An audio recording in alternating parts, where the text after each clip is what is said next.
The bank manager didn't raise his voice. He didn't need to. His face went pale, the kind of pale that drains all the color out of a man at once, like his body already knew what his mouth was about to say. He stood up so fast his chair scraped the floor. "Lock the front doors," he told the teller, his eyes never leaving me. Then he turned and picked up the phone with shaking fingers. "And call the police.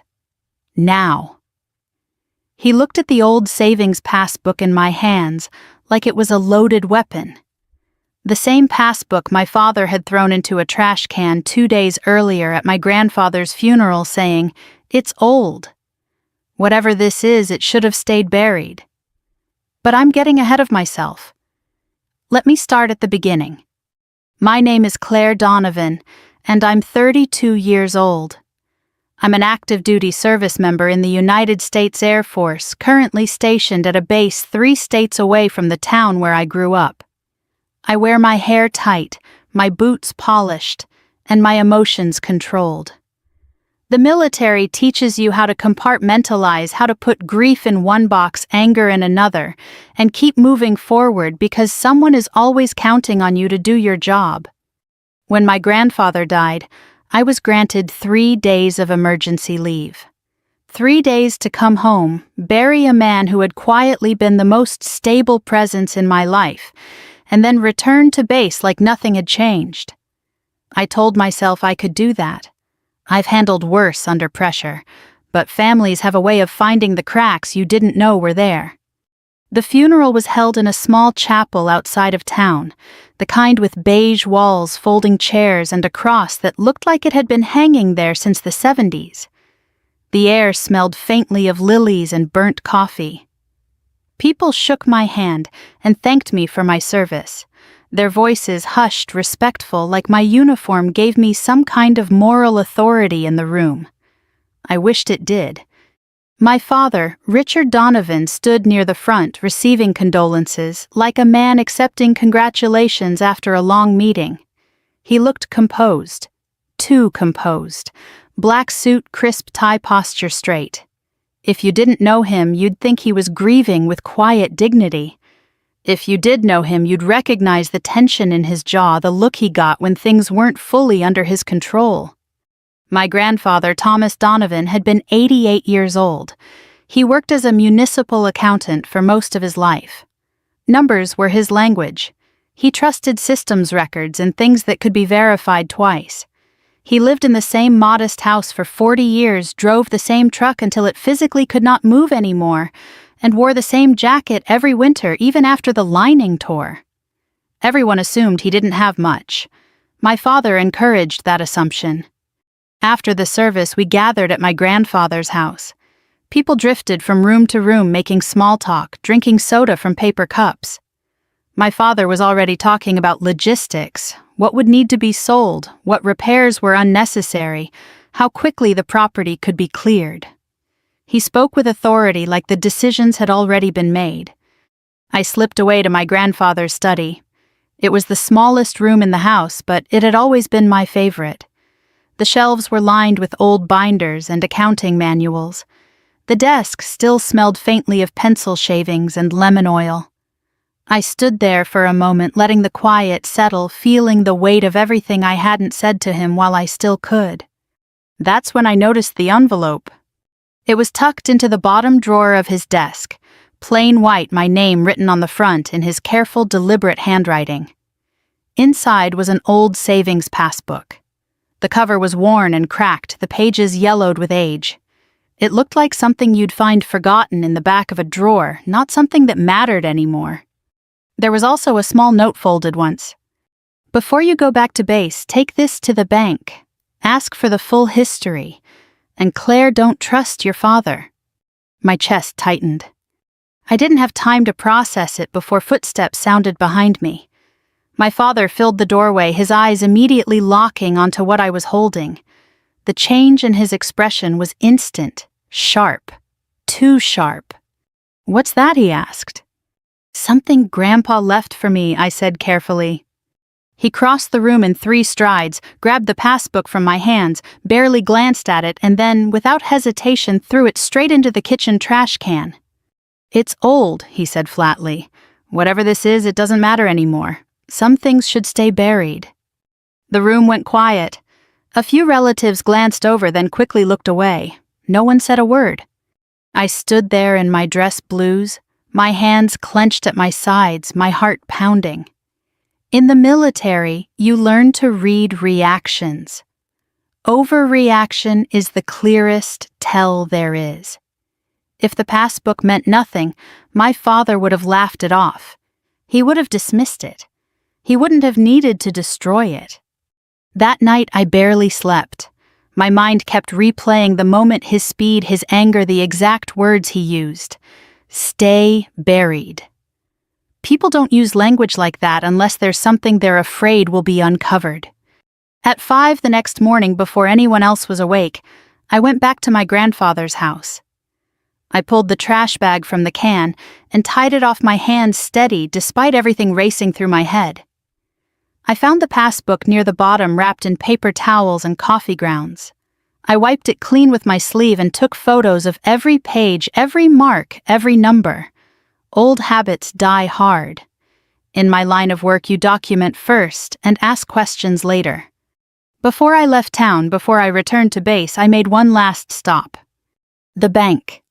I didn't expect much, maybe a few $100s, maybe nothing.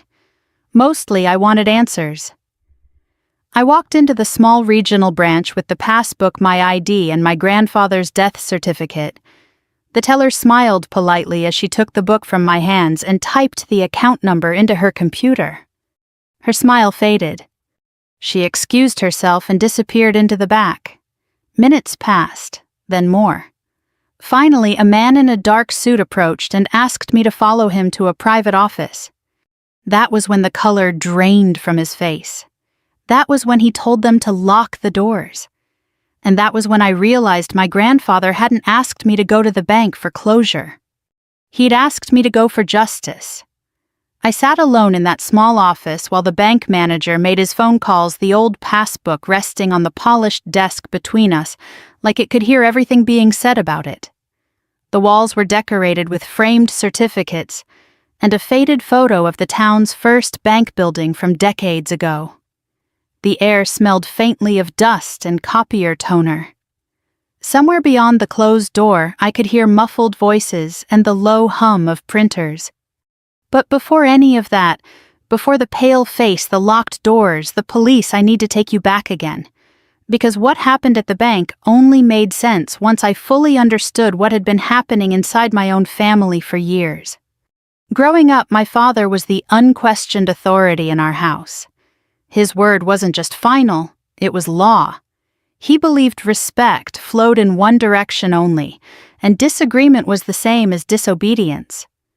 When I enlisted at 19, it felt less like a career choice and more like an escape. The military gave me structure, clarity, and rules that were applied evenly. My father never forgave me for choosing that over staying home and doing things his way. My grandfather was different. He listened. He asked questions. He never talked down to me even when I was a kid who didn't know much about the world. When I visited him during leave, we'd sit at his kitchen table with mugs of weak coffee, and he'd tell me stories about balancing city budgets, about mistakes people made when they assumed no one was paying attention. Most fraud isn't clever, he used to say. It's just patient. After my grandmother died, my father stepped in to help. That was the word he used. He handled bills, managed appointments, organized paperwork. On the surface, it looked responsible, noble even. But over time, I noticed how my grandfather's world began to shrink. Fewer visitors, fewer phone calls.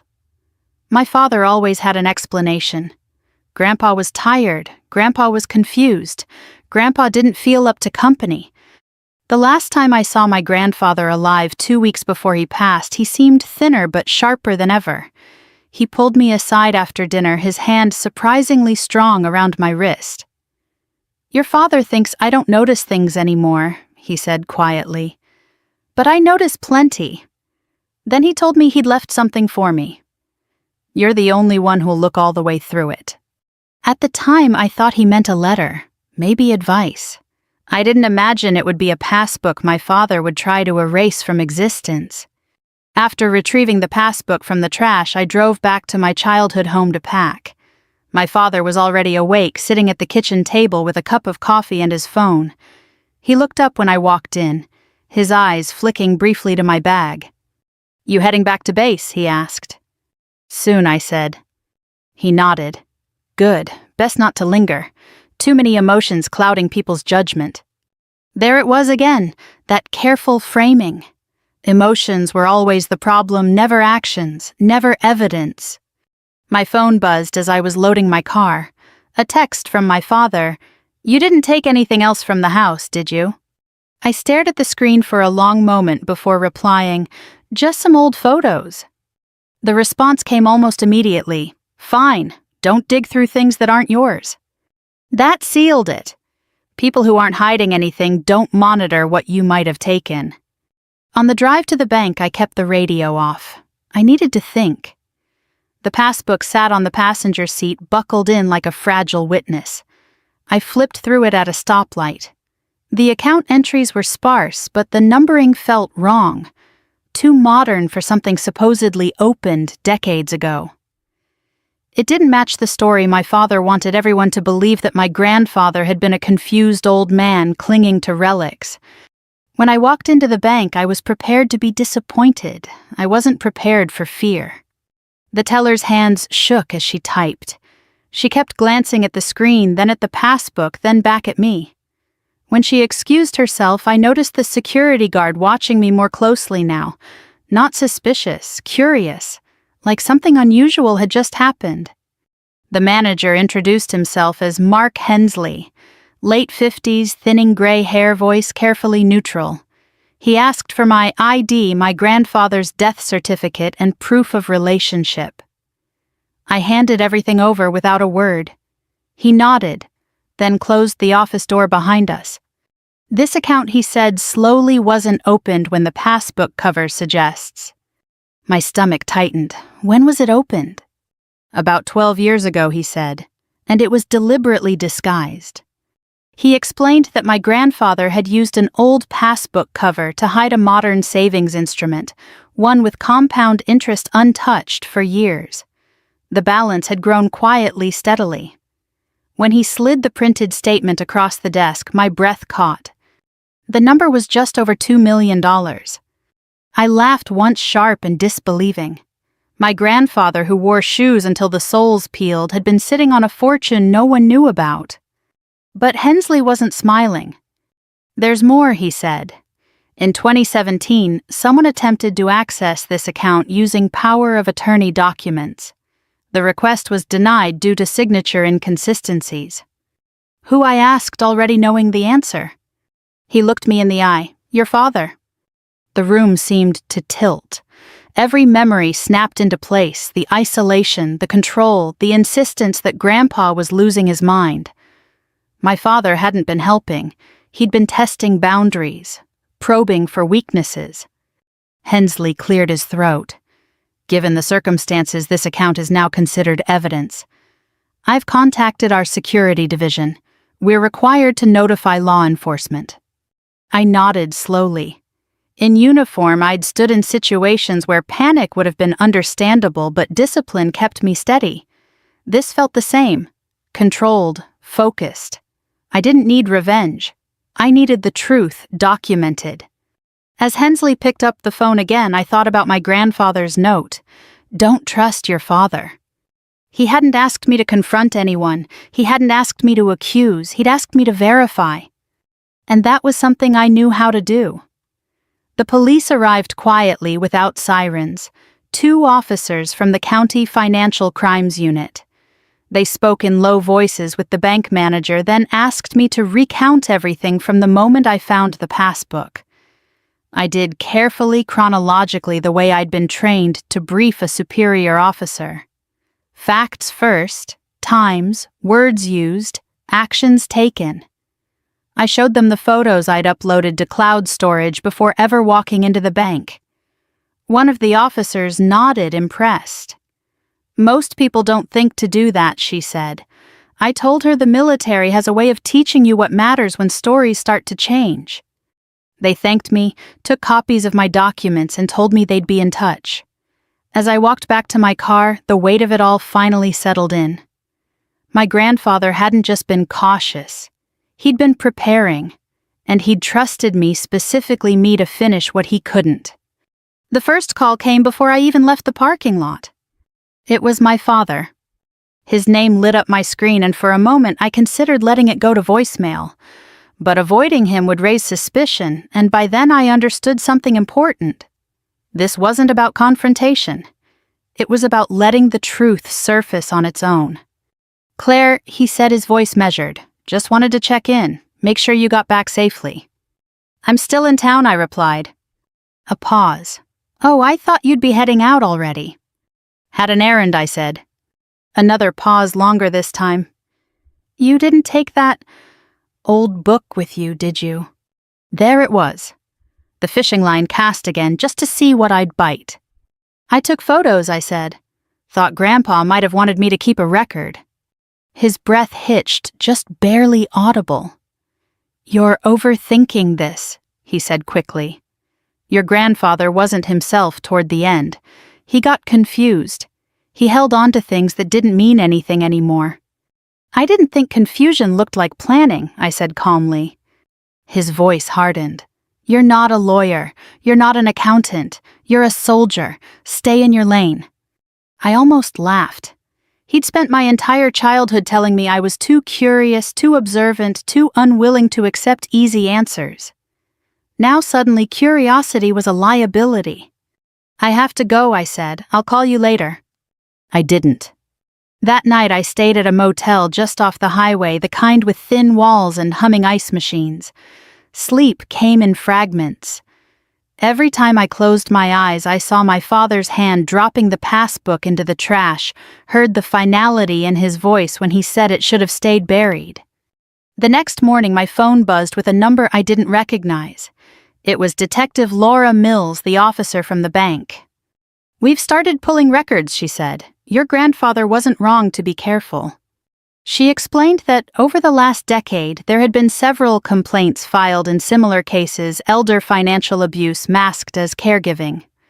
In most of them, the paper trail had been erased before anyone took the victim seriously. Your grandfather documented everything, she said. That's rare. Later that afternoon, I received another call, this one from an attorney named Samuel Whitaker. He was 76 years old and had been my grandfather's friend for more than 30 years. "Tom told me to call you if anything happened," he said. "Only you." His office was in a quiet part of town, the kind of place that still had law books lining the walls and a brass nameplate on the door. He shook my hand firmly and offered me tea before sitting down across from me with a thick folder. "Your grandfather came to me 3 years ago," he said. "He believed your father was trying to take control of his finances."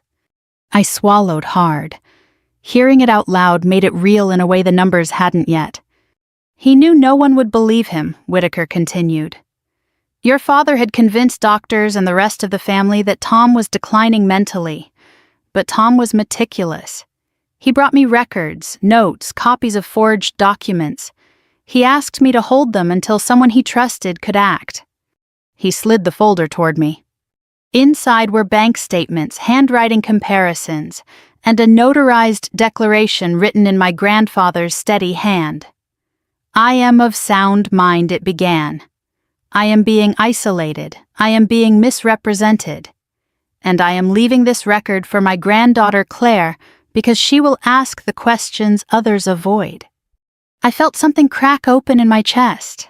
In a family where I'd always been told I was difficult, my grandfather had seen strength. Whitaker looked at me gently.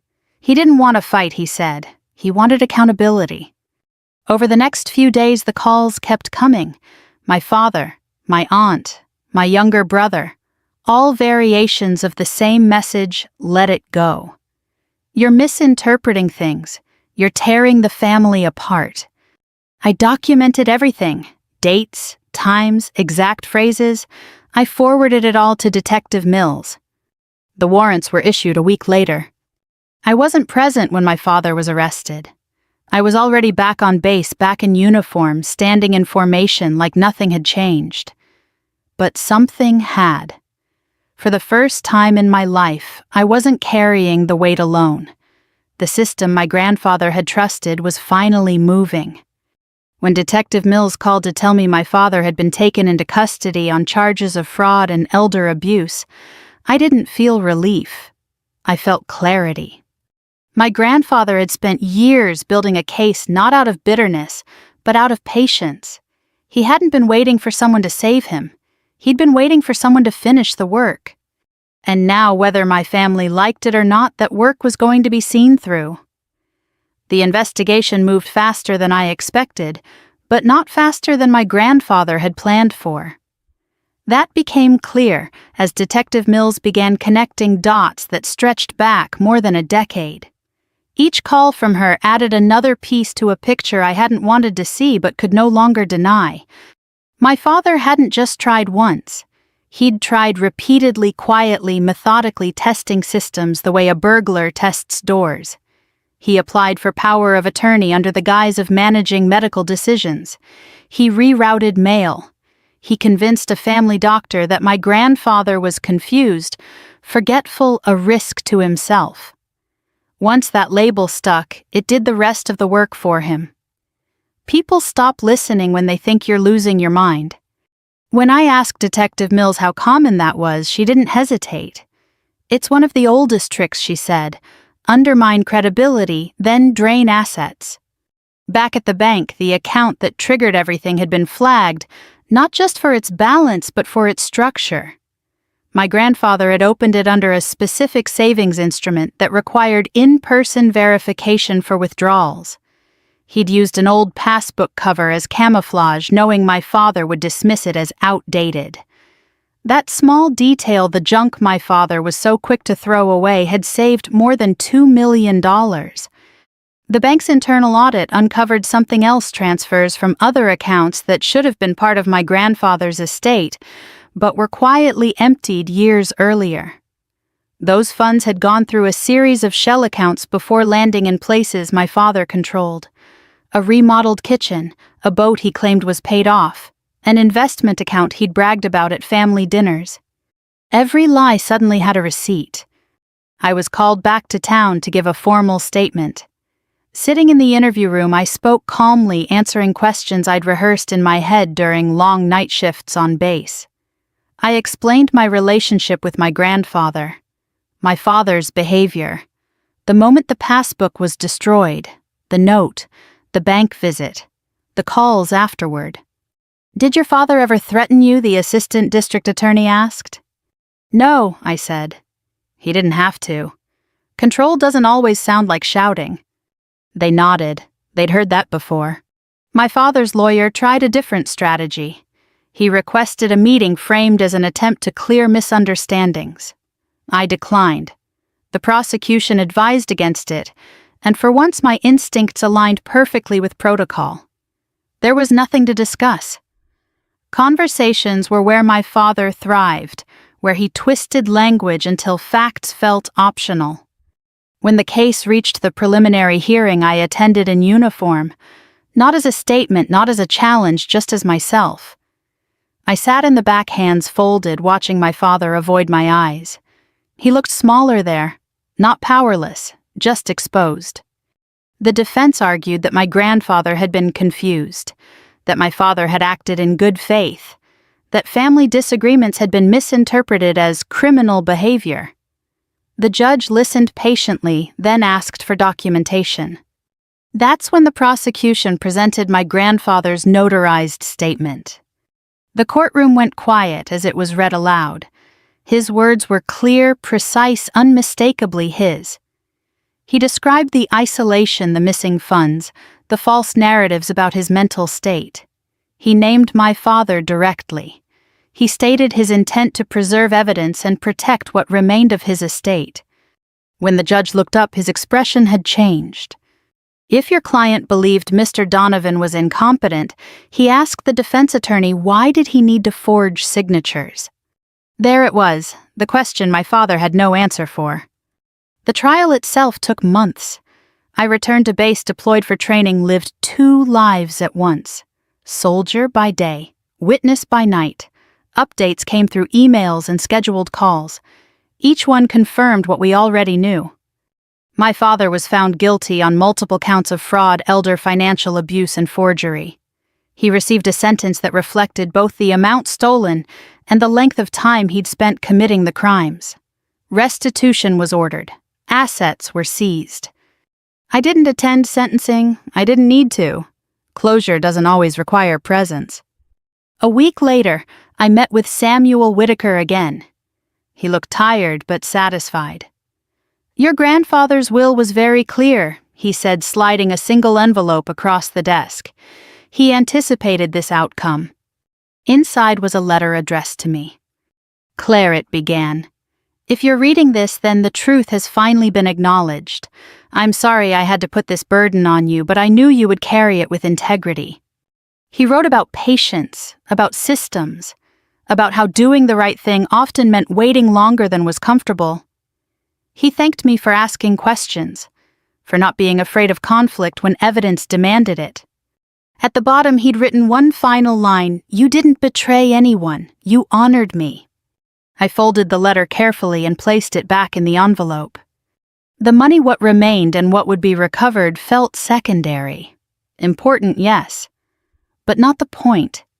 The point was that my grandfather had been heard, that his voice hadn't been erased by convenience or control. As I drove back to base that night, the road stretching endlessly ahead of me, I felt something unfamiliar settle in my chest. Peace. Not the absence of pain, not forgiveness, just the quiet certainty that I'd done exactly what I was supposed to do. The aftermath was quieter than I expected. No dramatic confrontations, no tearful apologies, just paperwork, court dates I didn't attend, and a slow unwinding of a life my father had built on other people's money and silence. In the military, we call that the long tail, everything that follows the impact. Samuel Whitaker kept me informed. He was methodical the way my grandfather had been. Each call came with updates, assets, frozen accounts, traced properties evaluated. My father's lawyer made one final attempt to reach me, suggesting a meeting for closure. I declined again. Closure isn't something you negotiate. It's something you arrive at when the truth stops moving. The restitution process took months. Funds were clawed back from accounts my father had shifted through shell entities, the kind designed to look legitimate at a glance and meaningless if you didn't know where to look. He'd been careful, not careful enough. I learned later that my younger brother had known more than he admitted. He wasn't charged, there wasn't enough evidence, but the realization stung anyway. Silence can be a form of participation. I didn't confront him. I didn't need to. The distance between us said enough. While the case worked its way through the system, I stayed on base. Training cycles continued. Inspections came and went. My days were predictable again, which was a relief. There's comfort in routines that don't ask you to explain yourself. But grief doesn't follow schedules. It showed up in small moments. The smell of coffee in the mornings reminded me of my grandfather's kitchen. A ledger I saw during a briefing made me think of the careful columns he used to draw by hand. Once during a late shift, I caught myself reaching for my phone to call him just to tell him how it had turned out. That was the hardest part, knowing he'd planned for justice but wouldn't get to see it happen. When the final accounting was complete, Whitaker called me into his office one last time. He looked relieved, like a man who had carried someone else's secret long enough. He explained the numbers calmly without drama. After restitution and the recovery of remaining assets, the total inheritance amounted to just over $2 million. I nodded, absorbing it without excitement. "Your grandfather didn't see this as a reward," Whitaker said gently. He saw it as a responsibility. I understood that. Money doesn't erase what happened. It doesn't rewrite the past. But it does give you choices. I took a week of leave and drove to the coast alone. I needed space to think without the weight of other people's expectations.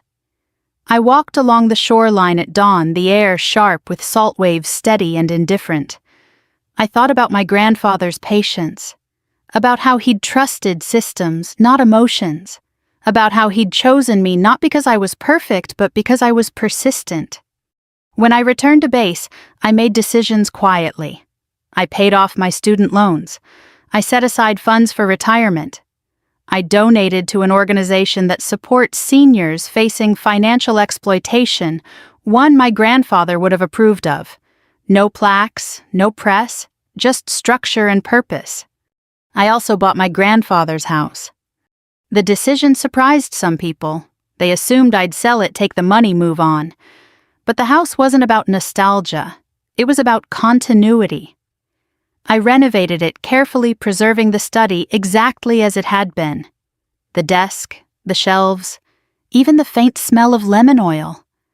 It became a place I could return to, a reminder of where patience and truth can lead. My father wrote to me once from prison. The letter was long, winding, full of explanations that felt more like rehearsed defenses than remorse.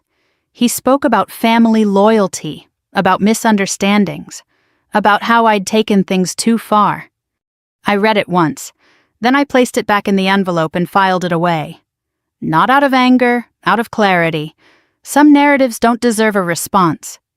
A year after the sentencing, I stood in my grandfather's study, sunlight cutting across the desk where it all began. I opened the drawer where the passbook had been hidden. It was empty now, but the space itself felt meaningful. Proof that small things preserved carefully can outlast attempts to erase them. In uniform, I've been taught that accountability is non-negotiable, that integrity isn't situational. My grandfather understood that long before I did. He lived it quietly, patiently, trusting that if the record was clear enough, the truth would eventually speak for itself. He was right. And in honoring that, I didn't just protect his legacy. I found my own. The sentencing hearing took place on a cold Tuesday morning in early February. I didn't plan to attend, but the night before, something restless kept me awake. It wasn't anger. It wasn't fear. It was the sense that this chapter, the one my grandfather had started and I had carried forward, deserved to be witnessed to its end. So I put on my uniform and drove to the courthouse. The building was older than it looked from the outside, all dark wood and high ceilings, the kind of place designed to remind you that consequences outlast excuses. The American flag hung behind the judge's bench perfectly still. I took a seat near the back, far enough away that I didn't feel like a spectacle, close enough that I could hear every word. My father sat at the defense table. His suit hung looser on him now. He looked thinner, older, as if the months of waiting had finally taken their toll. When he glanced around the room, his eyes skipped over me at first. Then they landed. For half a second, something crossed his face, surprise maybe, or calculation. Then his expression hardened into something familiar. Control, or what was left of it. The prosecutor stood and summarized the case. Not emotionally, methodically. Dates, amounts, documents, the slow siphoning of funds, the forged signatures, the deliberate isolation of an elderly man deemed confused by the very person stealing from him. Then she asked to read a statement from the victim. The courtroom quieted. She read my grandfather's words aloud, her voice steady. He described the moment he realized money was missing. The first time he asked my father for clarification and was brushed aside. The way his phone calls stopped being returned. The appointments he didn't remember scheduling. The fear that no one would believe him because the story had already been written for him. I watched my father as those words filled the room. His jaw clenched, his hands curled into fists on the table. But he didn't interrupt. He didn't object. Because this time there was nothing he could reframe. When the prosecutor finished, the judge leaned forward slightly and addressed the defense. Counsel, he said your argument rests heavily on the claim that Mr. Donovan believed his father was mentally incompetent. Is that correct? The defense attorney nodded. Yes, Your Honor. The judge paused, then asked quietly, "Then why was it necessary to forge his signature?" The silence that followed was complete. The defense attorney opened his mouth, closed it, tried again. There was no good answer, only bad ones. The judge didn't raise his voice. He didn't scold. He simply nodded once, as if a final piece had fallen into place. Sentencing followed shortly after. My father was sentenced to several years in federal prison. Full restitution was ordered. Assets seized. Accounts liquidated. The judge spoke about betrayal of trust, about the particular cruelty of exploiting someone who depends on you. He spoke about deterrence, about accountability. I didn't feel satisfaction as the gavel came down. I felt something quieter. Completion. Outside the courthouse, snow flurries drifted lazily through the air. I stood on the steps for a moment, breathing it in, letting the cold sharpen my senses. Detective Mills spotted me and walked over. "Your grandfather would be proud," she said simply. I nodded. I didn't trust my voice. A few weeks later, my father's attorney contacted me one last time. He said my father wanted to speak with me, to apologize, to explain, to clear the air. I thought about it longer than I expected. In the end, I declined. Not out of spite, but because explanations offered after consequences aren't always about accountability. Sometimes they're just another attempt to control the narrative. Life settled into a new rhythm after that. I returned fully to my duties. Promotions were considered, new responsibilities added. On the surface, nothing about me had changed. But internally, something had shifted. The weight I'd carried for years, the unspoken tension, the sense of always being on guard around my own family had lifted. Samuel Whitaker mailed me one final package. Inside was the original passbook returned now that the investigation was complete, along with certified copies of all documents. On top was a short note in his neat handwriting. Tom always believed the truth didn't need to be loud. It just needed to be preserved. I placed the passbook back into my grandfather's desk drawer the next time I visited the house. Not because it was needed anymore, but because it had earned its place. Some people think revenge is about humiliation, about public shame, about watching someone suffer. They're wrong. Sometimes revenge looks like patience, like records kept quietly, like systems doing exactly what they're supposed to do when someone finally refuses to look away. My grandfather understood that. And now so do I. The last letter arrived on a quiet afternoon nearly 6 months after the sentencing. I recognized Samuel Whitaker's handwriting immediately, neat, deliberate, every letter given just enough space to breathe. There was no return address drama, no legal markings on the envelope. Just my name written the way people write when they expect to be taken seriously. Inside was a single sheet of paper and a smaller envelope tucked beneath it. The note was brief. Claire, there is one final item your grandfather instructed me to give you only after everything was resolved. He was very specific about the timing. I believe now is the right moment. Sam. I sat at my kitchen table for a long time before opening the smaller envelope. Outside, the late afternoon sun slanted through the blind's dust motes drifting lazily in the air. For the first time in months, there was no investigation pending, no court date looming, no phone call I was bracing myself to receive. Just quiet. The envelope contained a letter in my grandfather's handwriting. Not the formal, careful script he used for records and declarations, but the softer version I remembered from birthday cards and short notes he'd leave on the counter when I visited. The version meant only for family. My dear Claire, if you are reading this, then everything unfolded the way I hoped it would. I'm sorry you had to carry this burden. I know it wasn't fair. But I also know you were the only one who could do it without letting anger ruin the truth. He wrote about watching me grow up, about noticing even when I was a teenager how I paid attention when others didn't, how I asked why even when it made people uncomfortable, how leaving for the military hadn't been running away but choosing a life where integrity mattered more than approval. Your father believes authority means never being questioned, he wrote. I learned long ago that authority without accountability is just control. He explained gently why he hadn't confronted my father directly, why he hadn't tried to expose everything while he was alive. He knew he'd already been labeled unreliable.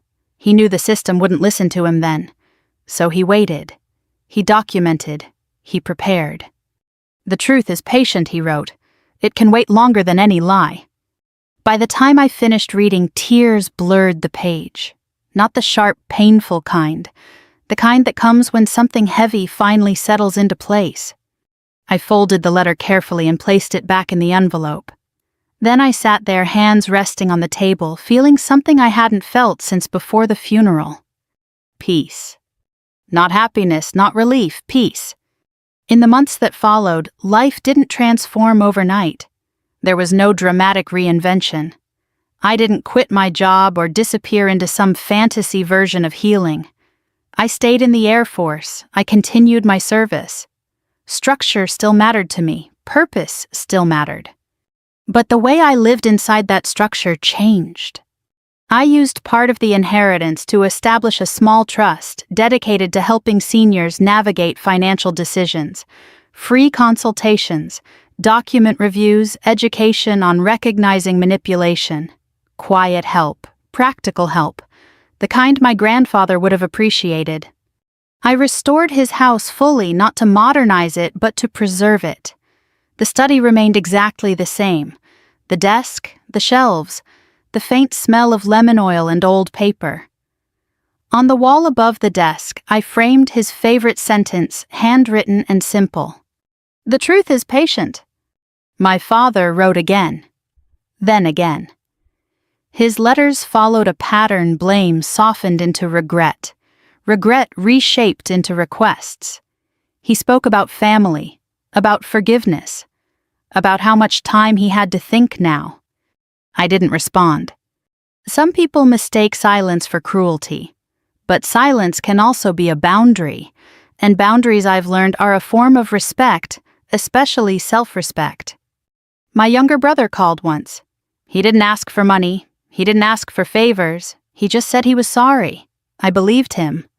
We're careful with each other now. Honest. That's enough. Every so often I take the passbook out of the drawer and hold it for a moment.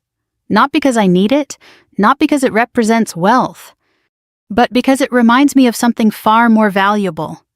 That one person paying attention can outlast years of manipulation. That systems work when someone insists on using them properly. That doing the right thing doesn't always feel brave in the moment, but it echoes longer than fear ever could. If you're still listening, I want you to know this. If something doesn't add up, you're not wrong for noticing. If someone tells you to stop asking questions, that's usually the moment you should ask more. And if you're carrying a truth that feels heavy, remember you don't have to shout it to make it real. You just have to preserve it. If this story resonated with you, I'd love to hear from you. Leave a comment and tell me where you're listening from or what part stayed with you the most. We share stories like this because they remind us we're not alone, and because sometimes the quiet ones are the ones worth hearing all the way through. There are many more stories waiting for you here. If you'd like to continue this journey with us, please consider subscribing so you don't miss the next one. Thank you for listening, truly.